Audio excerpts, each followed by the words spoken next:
ایک بار کا ذکر ہے کہ ایک چھوٹے سے گاؤں میں اسد نام کا ایک لڑکا رہتا تھا۔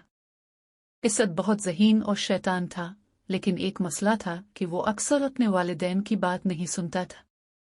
وہ سمجھتا تھا کہ اسے سب کچھ معلوم ہے اور والدین کی نصیحتیں پرانی اور فضول ہیں۔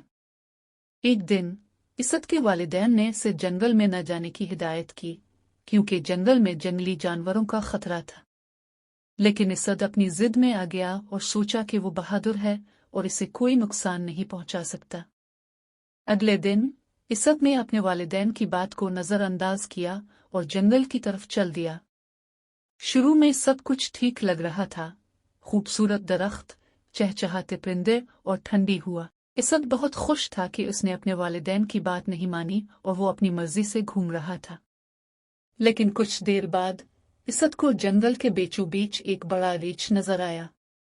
اسد خوفزدہ ہو گیا اور بھاگنے لگا، مگر ریچھ اس کے پیچھے تھا۔ اسد بہت تیزی سے دوڑنے کی کوشش کر رہا تھا، لیکن جنگل کا راستہ پیچیدہ تھا اور وہ ایک گہرے گڑھے میں جا گرا۔ اسد نے بہت کوشش کی کہ وہ خود کو گڑھے سے نکال لے، مگر وہ ناکام رہا۔ اس وقت اسے اپنے والدین کی بات یاد آئی اور وہ سمجھ گیا کہ اس نے کتنی بڑی غلطی کی ہے۔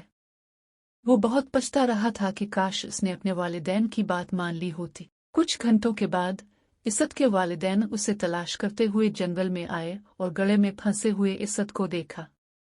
انہوں نے اسد کو باہر نکالا اور اسے تسلی دی۔ اسد نے معافی مانگتے ہوئے کہا، اب میں کبھی بھی آپ کی بات کو نظر انداز نہیں کروں گا۔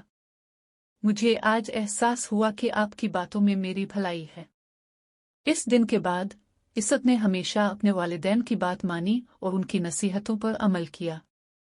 اس نے سیکھا کہ والدین ہمیشہ اپنے بچوں کا بھلا چاہتے ہیں اور ان کی بات ماننے سے ہی بچاؤ اور کامیابی ملتی ہے۔